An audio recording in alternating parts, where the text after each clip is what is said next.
दोस्तों, क्या आप जानते हैं कि पुराने वक्त का वो कौन सा सितारा है जिसकी चमक आज भी लोगों के दिलो दिमाग में देखने को मिलती है? आखिर ये एक्टर कैसे एक मजदूर से इतने बड़े मुकाम तक पहुंचा? क्यों इस हीरो का नाम नरगिस और वैजंती माला के साथ जोड़ा जाता है? क्या सच में इनकी बीवी इनके रिलेशन की वजह से इनसे अलग हो गई थी? क्या सच में नरगिस ने अपने सोने के कड़े बेचकर इनके करियर को आगे बढ़ाया था? चलिए आज जानते हैं इन सभी सवालों के जवाब। इस वीडियो में आखिर तक बने रहें। आज हम बात करने जा रहे इस महान हस्ती की जिसने बॉलीवुड की दुनिया में अपने हुनर और अदाकारी का जलवा खूब बिखेरा और लाखों लड़कियों को अपना दीवाना बना दिया। हम बात कर रहे हैं राज कपूर साहब की, जो भले ही आज हमारे बीच में ना हो, लेकिन उनकी यादें हमें उनसे दूरी का एहसास नहीं होने देती। इन्होंने बॉलीवुड में एक से बढ़कर एक फिल्में दी हैं जो कि ब्लॉकबस्टर साबित हुई। लेकिन ये फिल्म इंडस्ट्री में आए कैसे, चलिए जानते हैं। 14 दिसंबर 1924 को पेशावर पाकिस्तान में एक लड़के का जन्म हुआ जिसका नाम रखा गया राज कपूर। इनका पूरा नाम था रणबीर राज कपूर। इनके पिताजी की बात करें तो वो भी जानी मानी शख्सियत रहे हैं। उनका नाम था पृथ्वीराज कपूर और इनकी मम्मी का नाम राम शरणी देवी कपूर था। ये एक बहुत ही रईस परिवार था जिसके पास पैसों और रईसी की कोई कमी नहीं थी। राज कपूर साहब के 4 भाई बहन थे, जिनमें शशि कपूर, शम्मी कपूर, नंदी देवी कपूर और एक बहन उर्मिला सियाल कपूर थी। राज कपूर साहब बचपन से ही बहुत ही ज्यादा नॉटी थे। इन्हें पढ़ाई करने से ज्यादा अच्छा एक्टिंग करना लगता था। यही वजह थी कि 6th क्लास में फेल होने के बाद इन्होंने अपनी पढ़ाई को इस्तीफा दे दिया, यानी कि टाटा बाय बाय कर दिया और एक्टिंग में अपना सारा ध्यान लगाया। लेकिन एक्टिंग में अपने पैर जमाने के लिए इन्हें काफी मेहनत और मुश्किलात का सामना भी करना पड़ा, क्योंकि इनके पिता पृथ्वीराज कपूर साहब चाहते थे कि इनका बेटा अपना करियर अपनी मेहनत के दम पर बनाए। इसलिए राज कपूर साहब को बिना एक चवन्नी दिए ही घर से करियर बनाने के लिए निकाल दिया था। यही वजह थी कि शुरुआत में राज कपूर साहब ने काफी धक्के खाए, लेकिन कभी भी उन्होंने हार नहीं मानी। आपको जान के हैरानी होगी कि राज कपूर साहब फिल्मों में काम करने से पहले मजदूरी तक कर चुके हैं, क्योंकि पिताजी ने कहा था अपने दम पे मेहनत करो। वैसे आपको राज कपूर साहब की पहली फिल्म इनकलाब तो याद ही होगी। अगर नहीं देखी तो कोई बात नहीं, मैं आपको बता दूं, इसमें इन्होंने चाइल्ड आर्टिस्ट के रूप में सिर्फ 11 साल की उम्र में अपनी एक्टिंग का जादू चलाया था। राज कपूर साहब ने फिल्मों में एक्टिंग ही नहीं की, बल्कि इन्होंने बहुत सी फिल्मों को डायरेक्ट भी किया है। राज कपूर हीरो से ज्यादा डायरेक्टर के किरदार को पसंद करते थे। यही वजह है कि सिर्फ 24 साल की उम्र में इन्होंने 1948 में अपनी खुद की फिल्म को ही डायरेक्ट किया था। इस फिल्म का नाम था आग, जिसने वाकई लोगों के दिलों में चिंगारी जला दी थी। इस फिल्म के हीरो भी यही थे और डायरेक्टर भी। शायद इसीलिए इस फिल्म को इतना पसंद किया गया था। जहां राज कपूर साहब का करियर बुलंदियों को छू रहा था, वहीं दूसरी तरफ इनके पिता इनकी शादी का फैसला ले चुके थे। साल 1946 में इनके मामा की बेटी कृष्णा से इनकी शादी करवा दी गई, जो दिखने में बहुत ही ज्यादा खूबसूरत और हसीन थी। इन दोनों के 5 बच्चे भी हुए, जिसमें रणधीर कपूर, ऋषि कपूर, राजीव कपूर, बेटी ऋतु नंदा और रीमा जैन है। इनके करियर के साथ साथ इनकी निजी जिंदगी भी काफी खुशहाल और सफल रही। लेकिन फिर बाद में इन्हें भी अपनी शादीशुदा जिंदगी में काफी परेशानियों का सामना करना पड़ा, जिसके बारे में हम आपको बाद में बताएंगे। 1946 इनकी जिंदगी का काफी खुशहाल और लकी साल रहा, क्योंकि इसी साल इनकी वाइफ कृष्णा इनकी जिंदगी में आई और इसी साल इन्होंने डायरेक्टर की कुर्सी भी संभाली और इस साल इन्होंने RK स्टूडियो की शुरुआत भी की। आपको जान के हैरानी होगी कि एक्टिंग के बादशाह राज कपूर हीरो बनने से पहले एक अच्छे म्यूजिशियन बनने का सपना देखा करते थे। वक्त के साथ साथ इन्होंने अपने हर सपने को पूरा भी कर लिया और एक सक्सेसफुल कलाकार के रूप में उभरे। चलिए राज कपूर साहब के शुरुआती करियर पर भी नजर डालते हैं। साल 1930 में राज कपूर साहब ने अपने करियर की शुरुआत की और अपनी जिंदगी के सबसे मुश्किल वक्त का सामना किया।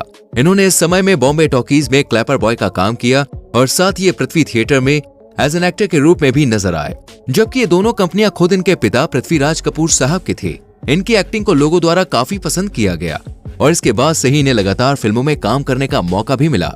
इन्होंने अपनी मेहनत के दम पर खूब तरक्की हासिल की। 1935 में इन्हें चाइल्ड आर्टिस्ट का रोल मिला। इसके बाद 1943 में हमारी बात मूवी में इन्हें एज अ हीरो देखा गया और फिल्म 1943 में आई गौरी में इन्हें भले ही छोटा सा रोल करने का मौका मिला, लेकिन भैया इनकी एक्टिंग ने इनको एक अलग ही पहचान दिलाई और इसी फिल्म से इन्हें सफलता हासिल हुई और हर कोई इन्हें अपनी फिल्म में लेने का ख्वाब देखने लगा। यही वजह थी कि इन्हें लगातार बहुत सी फिल्मों में काम करने का मौका मिला, जिनमें थी वाल्मीकि जो कि 1946 में आई थी, नारद और अमर प्रेम 1948 में आई और ऐसी ही बहुत सी जबरदस्त सुपरहिट फिल्मों में इन्होंने काम किया और बड़ा नाम कमाया।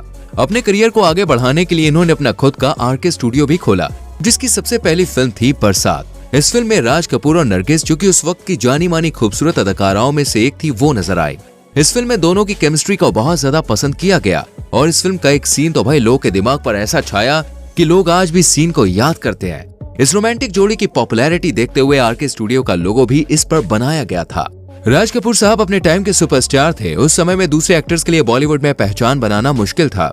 ऐसे टाइम में राज कपूर साहब ने विदेशों में भी अपनी एक्टिंग से लोगों को अपना दीवाना बनाया। रूस, अफ्रीका, मिडिल ईस्ट, चाइना और टर्की तक इनकी फैन फॉलोइंग थी। हर किसी की जुबान पर राज कपूर साहब का नाम रहता था। इतना ही अपनी एक्टिंग की वजह से सुर्खियों में रहते, उतनी ही इनकी लव लाइफ भी चर्चा में रहती। क्योंकि राज कपूर साहब भले ही शादीशुदा थे, लेकिन इनके दिल में बहुत सी एक्ट्रेस के लिए प्यार था। यानी इनका नाम बॉलीवुड की मशहूर एक्ट्रेसेस के साथ जोड़ा जाता था, जिनमें से एक थी नरगिस। जी हाँ, संजय दत्त साहब की मम्मी। नरगिस के साथ राज कपूर साहब काफी चर्चा में रहे। पहली नजर में ही राज कपूर साहब को नरगिस की मासूमियत और खूबसूरती ने अपना दीवाना बना दिया।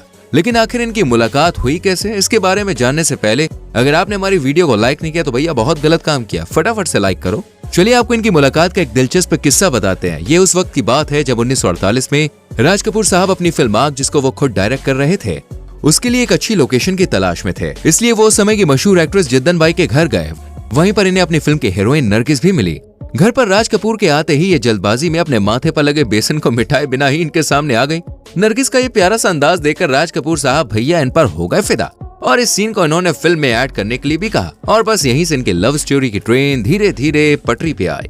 यही वजह थी कि दोनों ने एक से एक बेहतरीन फिल्मों में साथ काम किया, जैसे बरसात, श्री 420 आदि। आपको जानकर हैरानी होगी कि राज कपूर साहब और नरगिस जी की करीब 16 फिल्में साथ में हैं। इतनी फिल्मों में एक साथ काम करने के बाद दोनों की नजदीकियां एक दूसरे से काफी बढ़ गई और धीरे धीरे दोनों के दिल में एक दूसरे के लिए मोहब्बत जाग उठी। यही वजह थी कि नरगिस राज कपूर को अपने दिल के साथ साथ अपना वक्त, यहाँ तक कि अपने पैसे तक दे चुकी थी। इस बात की सच्चाई दी कपूर बुक में भी साफ झलकती है और इस बात से पता चलता है कि नरगिस ने राज कपूर को फाइनेंशियली काफी सपोर्ट किया। और जब आरके स्टूडियो के बुरे दिन आए थे तो नरगिस ने अपने सोने के कड़े बेचकर राज कपूर को दे दिए थे। लेकिन इन सब के बाद भी नरगिस के हाथ खाली के खाली ही रह गए। ना तो उनके हिस्से में राज कपूर की मोहब्बत आई और ना ही उनका साथ। वो अच्छे से समझ गई थी कि राज कपूर अपनी शादीशुदा जिंदगी से कभी बाहर आ नहीं सकते हैं। इसलिए उन्होंने अपने सारे रिश्ते राज कपूर के साथ तोड़ दिए और सुनील दत्त साहब के साथ शादी करने का फैसला किया। लेकिन जब ये खबर राज कपूर को पता चली तो वो अपनी मोहब्बत को किसी और का होता हुआ देखकर काफी ज्यादा परेशान हो गए। जब नरगिस का चैप्टर राज कपूर साहब की जिंदगी से क्लोज हो गया तो एक नए चैप्टर की फिर से शुरुआत हुई और इस बार वैजंती माला राज कपूर की जिंदगी में आई थी। क्योंकि संगम मूवी के दौरान ये दोनों एक दूसरे के साथ काफी ज्यादा वक्त बिताते और दोनों एक दूसरे में इतना खो चुके थे कि बात शादी तक आ पहुंची, जिसकी खबर वह इनकी बीवी को लगी। हालांकि राज कपूर शादीशुदा थे, फिर भी इनका झुकाव वैजंती माला की तरफ काफी बढ़ा। लेकिन अपने घर को टूटता हुआ देखकर राज कपूर ने अपनी बीवी की शर्त मान ली और हमेशा के लिए वैजंती माला से दूर हो गए। राज कपूर साहब की मेहनत और लगन के चलते इन्हें दादा साहब फाल्के अवार्ड देने के लिए दिल्ली इनवाइट किया गया। हालांकि उस टाइम राज कपूर साहब की हालत ज्यादा ठीक नहीं थी, लेकिन फिर भी वो इस इवेंट का हिस्सा बने। ये इवेंट दिल्ली के सीवी फोर्ट ऑडिटोरियम में अरेंज किया गया था, लेकिन हालत खराब होने की वजह से वो अपने साथ ऑक्सीजन सिलेंडर ना ले जा सके और सिक्योरिटी ने इन्हें बाहर ही रोक दिया। और जब इन्हें बुलाया गया तो इनके दिल में दर्द उठ गया, जिसे देखकर आर वेंकटरमणि, जो कि उस टाइम के प्रेसिडेंट थे, वो इनके पास आए और इन्हें दिल्ली के एम्स में भर्ती कराया।